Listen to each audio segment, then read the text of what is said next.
Today is International Day of Peace and is observed around the world every 21st of September. This year's event, the United Nations General Assembly declared it as a day devoted to strengthening the ideals of peace by observing 24 hours of non-violence and ceasefire. The UN Secretary General Antonio Guterres said racism continues to poison institutions, social structures, and everyday life in every society.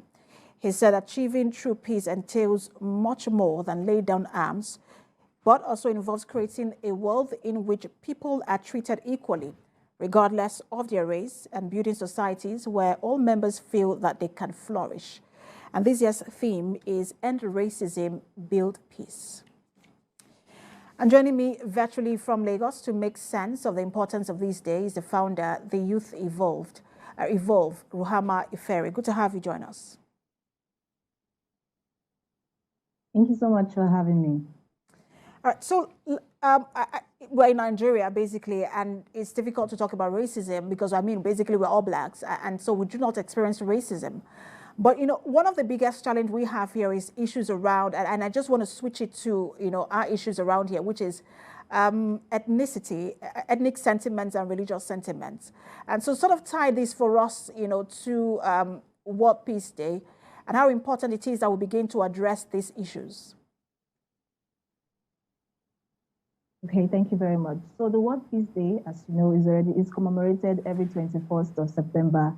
And generally is to create the much needed awareness on peace building in the society. Just like you rightly stated, Nigerian year, ethnicity and religious sentiments abound. And so therefore the need for that peace education that needs to be spread around the society, Nigerian society, on living in peace and harmony with others, regardless of their ethnic groups.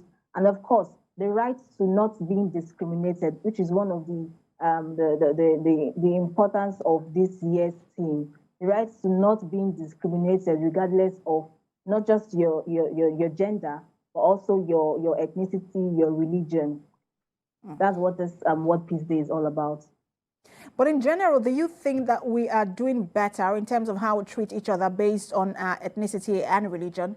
Or do you think that things have basically gone worse than it was before? So generally, it's in different contexts. There's still the need for more sensitization of living in harmony with one another.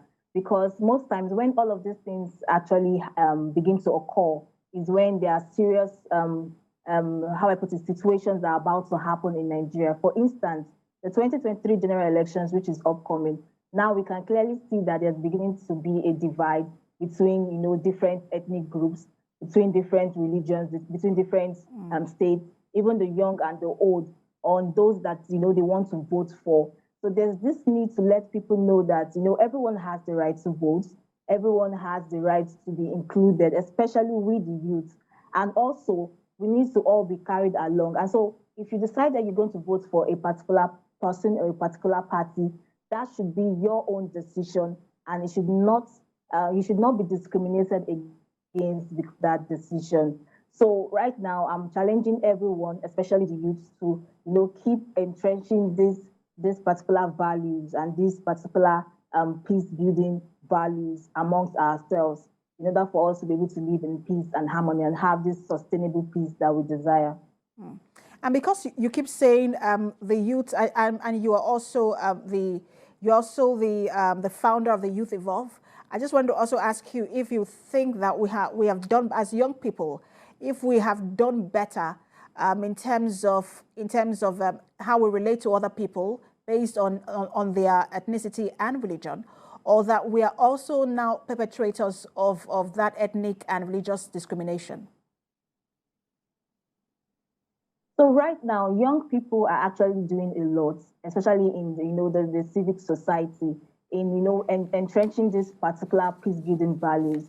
There are a lot of civil organizations that are being owned by the youth, especially since the United Nations propounded this UNSCR, that United Nations Security Council Resolution 2250, which actually recognizes the importance of youth and their role in peace building. And so Nigeria also, which is the second country in the whole wide world after Finland, has actually also domesticated the national action plans on peace building.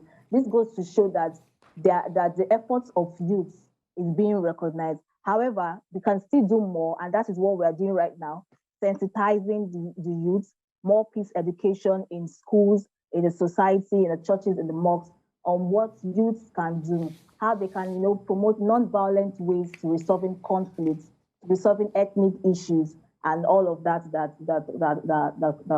abounds.